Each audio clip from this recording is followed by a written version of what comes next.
Saudara, bahwa kebocoran data terus saja terjadi dan kita sedang diobok-obok sama hacker yang namanya Bjorka dan habis sudah sebenarnya ini kita diobok-obok mengenai kedaulatan data-data siber kita, terutama soal keamanannya.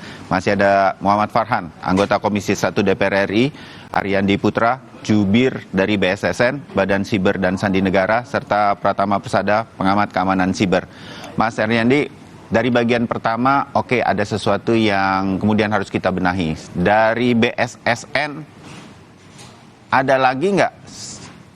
Disampaikan saja mumpung kita lagi mudah-mudahan banyak didengar begitu. Apalagi yang menjadi kendala BSSN ketika menerapkan keamanan. Saya bicara ini dulu deh, lembaga negara dulu. Kalau lembaga negaranya kuat, nggak bisa diapa-apain begitu, kan kita jadi ada jaminan kepercayaan. Datanya banyak yang saya serahkan kepada negara. Itu kan yang jadi habis-habisan nih pemerintah kemudian diledekin di media sosial begitu. Ngejamin data pribadi rakyat Indonesia tapi diobok-obok begitu kan.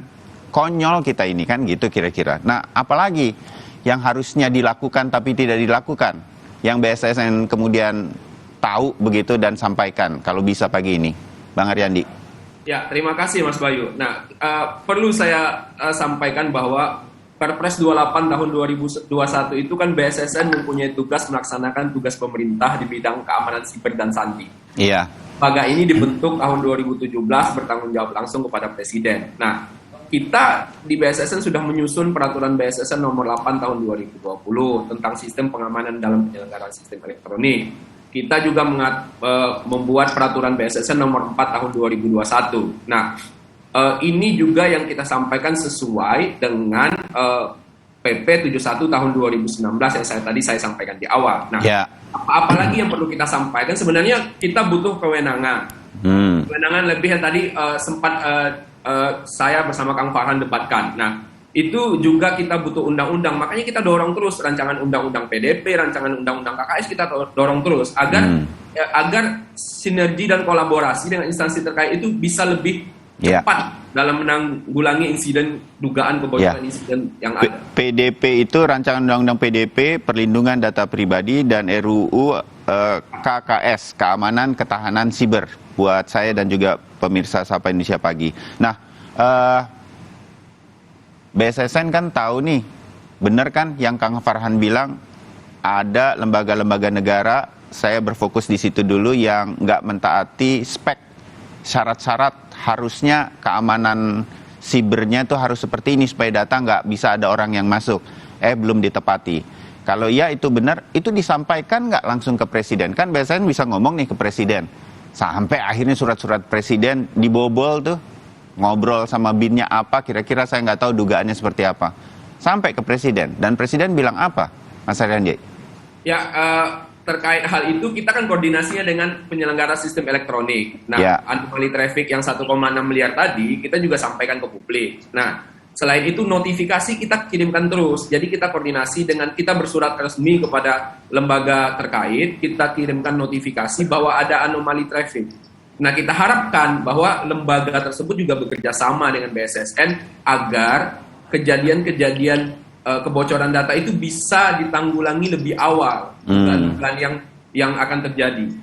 Nah, ini kita harapkan juga kita bergandengan tangan dengan seluruh instansi. Jadi keamanan siber itu kita selalu sampaikan, security itu is a process. Jadi dia proses yang terus-menerus ada, tidak menjadi sebuah produk. Jadi kita harus menjaga keamanan siber itu tidak bisa. BSSN tidak bisa sendiri. Jadi harus sama dengan instansi yang lain. Begitu notifikasi itu, kata Anda saat tadi kan sendiri di bagian pertama, Mas Ariandi, itu nggak semuanya diindahkan segera. Ada anomali nih terjadi di sebuah lembaga negara. Nggak segera tuh dia lakukan sesuatu. Akhirnya kemudian mungkin jadi bocor atau bisa dihack dan lain-lain. Anda bisa apa tuh BSSN? Apa sanksi-sanksinya sehingga si lembaga itu kalaupun akhirnya bocor harusnya bertanggung jawab kan dia, Mas Ariandi? Kalau kita merujuk ke PP 71 tahun 2019, ya setiap penyelenggara sistem elektronik itu harus menyelenggarakan sistem elektroniknya secara andal dan aman. Nah, sesuai tugasnya BSSN, kita terus sampaikan. Kita terus bersurat, kita terus sampaikan anomali traffic yang ada, Sehingga kita juga melakukan dan memberikan rekomendasi bagaimana dalam menjaga keamanan siber. Nah, sesuai dengan amanat RPJMN tahun 2020-2024, kita diamanatkan BSSN untuk membangun komputer security incident response team. 131 CISR di setiap kementerian dan lembaga BUMN baik pemerintah provinsi. Nah, CISR ini menjadi tim awal untuk mitigasi di setiap insiden di setiap kementerian lembaga. Nah, ini kita kolaborasikan terus. Nah, kita fokus kepada sumber daya manusianya, kepada proses yang ada, dan kepada teknologi yang semakin terus berkembang. Oke, tapi ini belum sepenuhnya kejadian atau terrealisasi. Benar, Mas Arin? Ini masih dalam proses, karena BSSN baru berdiri 2017, kita 2019 ada pandemi COVID-19, kita disibukkan oleh hal itu, tapi kita membangun dengan sumber daya manusia yang ada, dengan semua keterbatasan yang ada, kita bangun perlahan-lahan, kita fokus kepada sumber daya manusianya. Makanya BSSN punya Politeknik Siber dan Sandi Negara. Sumber daya manusia salah sumbernya dari sana. Ya, Mas Pratama dan juga Kang Farhan. Kita tahu upaya dari BSSN lah begitu ya untuk membangun keamanan-keamanan ini. Anyway, ini jadi kalau kita melihat si Bjorka bisa ngobok-ngobok kita begini, ini siapa yang salah, Mas Pratama? PSE di masing-masing yang sedang ongoing. Kan kalau saya jadi PSE di sebuah kementerian, misalnya Kominfo begitu, atau di KPU, saya bilang kita lagi ongoing, tapi kemarin ada pandemi, nggak bisa disalahin juga atau gimana, Mas Pratama? Ya enggak lah, pemerintah salah, udah pasti jelas mana Anda. Nggak ada ini hubungannya sama masyarakat gitu. Kemarin ketika dibilang bahwa ya untuk apa supaya nggak bocor, masyarakat harus ngamanin password, harus ganti password. Ini nggak ada hubungannya sama sekali dengan pengamanan yang dilakukan oleh masyarakat gitu. Oh begitu ya? Pengamanan, bikin password, udah jangan klik link sembarangan, jangan upload data-data pribadi sembarangan. Tapi yang bocor itu dari penyelenggara sistem elektroniknya loh. Gitu. Dari pemerintahnya loh yang bocor, yang sudah kita kasih kepercayaan, yang sudah masyarakat kasih kepercayaan untuk menyimpan data masyarakat dengan baik gitu. Yang ternyata tidak disimpan dengan baik, loh kok malah nyalain rakyat? Ya enggak dong. Ini kalau di luar negeri pejabatnya udah mundurkan diri nih gitu. Jelas kok apalagi ketika tidak tahu loh. Saya nggak tahu datanya ada gitu. Kita nggak tahu datanya itu di mana loh. Ada nih bertanggung jawab loh. Masa nggak tahu datanya disimpan di mana? Dulu waktu mendesain sistem itu gimana ceritanya gitu. Apalagi kalau misalnya Anda bilang datanya itu nggak valid, waduh itu malah luar biasa nggak benernya itu. Di titik ini pertama Anda kan Kang Farhan forensik, pasti pernah diminta konsultasi juga untuk lembaga-lembaga negara. Anda pernah lihat kan bagaimana pengelolaan data di lembaga-lembaga negara? Komentar Anda gimana, Mas Pratama? Harus diomongin di sini ya. Apa yang bisa Anda sampaikan lah? Artinya begini, saya mau pakai bahasa mudahnya. Saya nggak bilang bahwa begini. Apa iya seberantakan itu sih, Mas Pratama, sampai kemudian Kang Farhan ingin Anda sedikit menjelaskan? Atau memang sebetulnya di mana kekurangannya begitu, sehingga apa kendalanya sehingga kemudian ini tidak menjadi sampai di level yang harusnya terjadi aja deh. Tapi kayaknya dari senyum-senyumnya Mas Pratama ini enggak kesini aja yang standar nggak nyampe gitu loh kesannya. Saya salah.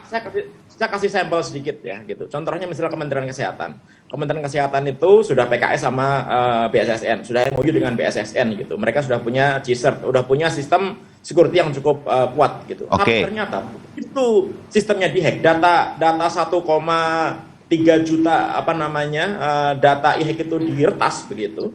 Kemudian diperingatkan, butuh waktu 1 bulan lebih Kementerian Kesehatan untuk sadar bahwa sistemnya itu retas gitu. Terus gimana responnya gitu. Dan ketika itu memang ungkap di publik gitu, dia bilang bahwa yang nyimpen datanya itu adalah vendor, tadi kata Mas Farhan. Yang nyimpen datanya vendor, kita nggak punya akses untuk data tersebut karena datanya yang nyimpen vendor gitu. Loh, ini kan agak aneh gitu. Pemerintah yang harusnya menjadi penanggung jawab, menjadi wali data, yang pegang kendali harusnya. Tapi nggak punya akses terhadap data tersebut gitu, nggak punya kendali terhadap data tersebut, tidak punya wewenang bagaimana mengamankan data tersebut. Kalau vendor itu kan dia mau kerja kalau dapat duit, kalau dia nggak dapat duit dia pasti nggak akan ngapa-ngapain itu, nggak akan di-pledge operasinya, nggak akan di-up. Kang Farhan. Jadi ini di mana runutan kusutnya sehingga kemudian kita bisa perbaiki? Masalahkan sama Mas Pratama di awal itu bahwa rakyat disalahkan dan lain-lain, itu bicara masalah narasi. Ya. Narasi kepada publik tentu berbeda dengan fakta masalah pengelolaan data. Memang kita akui Kementerian Kominfo tidak memberikan narasi yang menenangkan untuk masyarakat. Ketika Pak Menkominfo mengatakan, jaga dong NIK masing-masing, maka dengan kritis rakyat mulai bertanya. Lah, mohon maaf, Pak Menteri sendiri bocor, ya kan? Iya, tar dulu, saya belum selesai.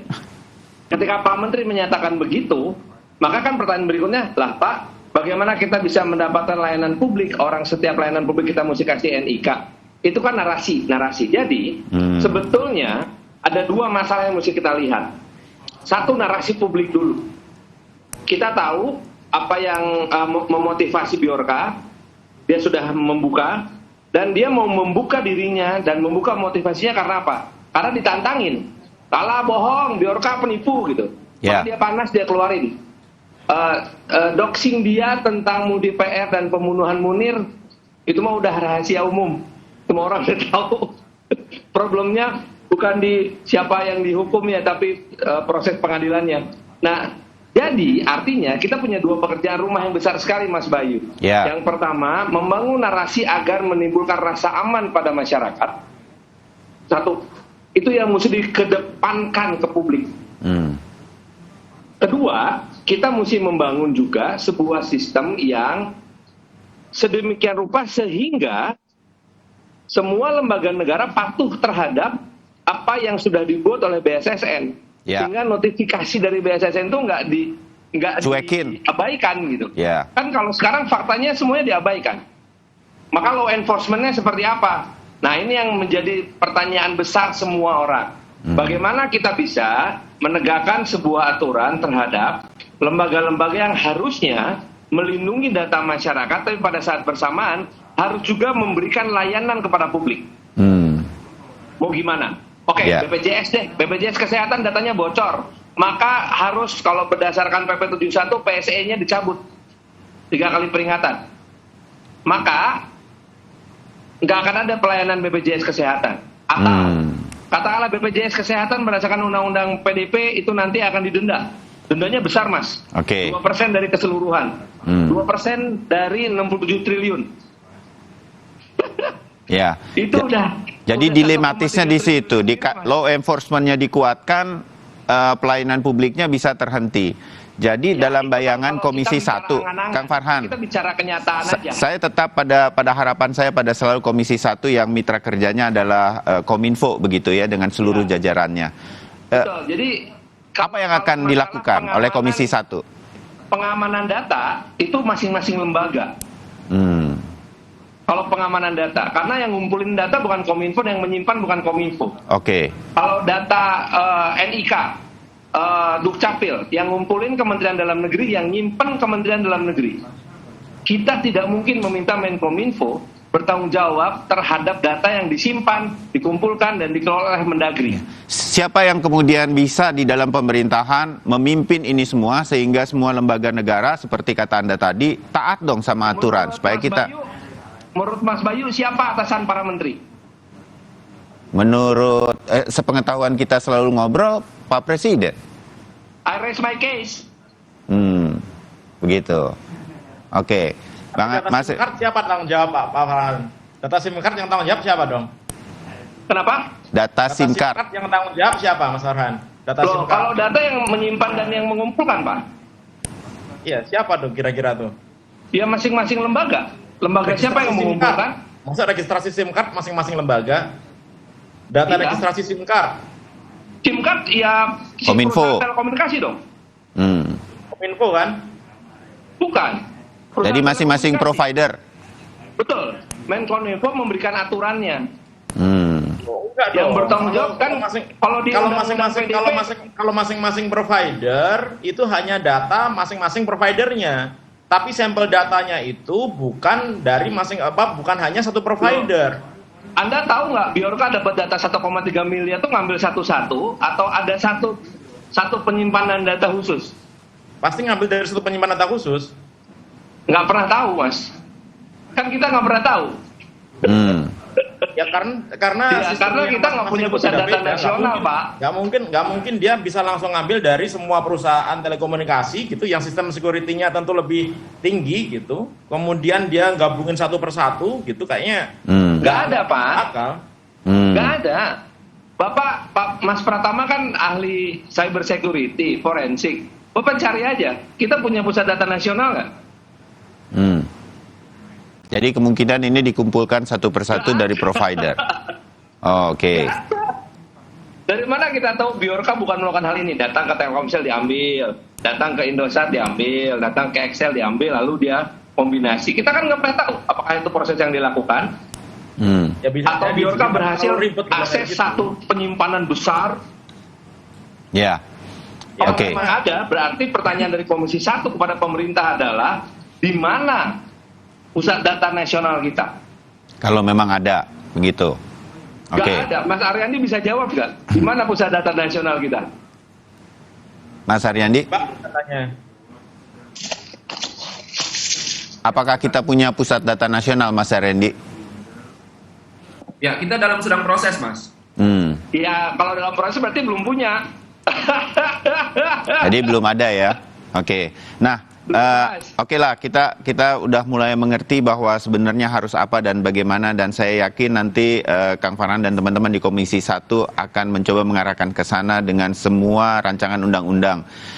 Mas Pratama, secara digital forensik gitu ya, apakah ini kemudian bisa dicari siapa yang benar-benar bertanggung jawab? Kita bisa tangkap Bjorka nggak?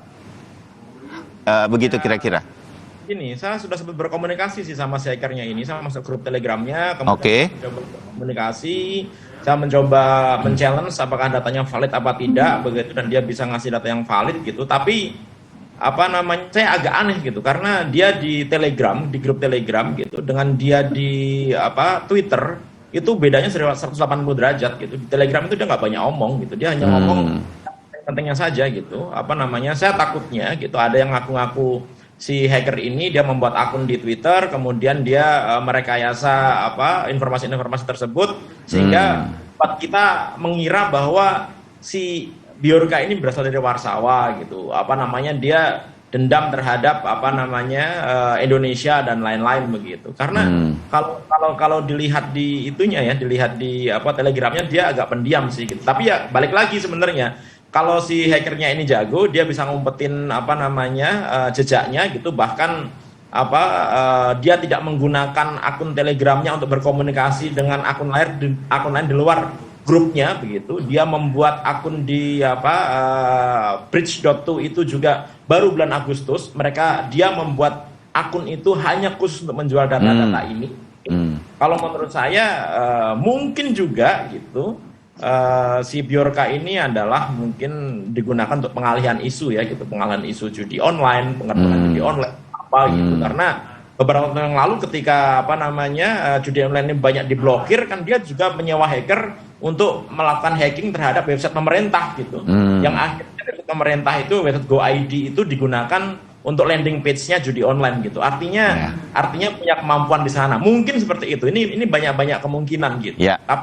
Tapi intinya kalau hackernya memang benar-benar jago, pasti dia bisa ngumpetin identitasnya. Dia menggunakan jaringan Tor, menggunakan proxy dan lain-lain begitu. Tapi bukan berarti bisa ditangkap ya gitu. Mungkin bisa, tapi mungkin agak lama. Oke. Makanya kalau si hacker ini berbuat kesalahan gitu, biasanya ketangkapnya di situ. Dia khilaf sedikit gitu. Dia menggunakan IP address-nya tanpa sengaja gitu. Mungkin bisa kita tangkap gitu. Tapi kalau hacker profesional, contohnya misalkan ransomware Conti gitu, grup Conti gitu, itu pemerintah Amerika itu sampai mengeluarkan sayembara ngasih uang $10 juta cash gitu bagi siapapun yang bisa ngasih informasi terhadap grup hacker ransomware Conti ini yang menyerang 400 lebih kementerian, lembaga dan perusahaan besar yang ada di Amerika gitu. Sampai sekarang nggak jelas informasinya, juga ketahuan sama sekali. Gitu. Tidak tertangkap juga. Oke.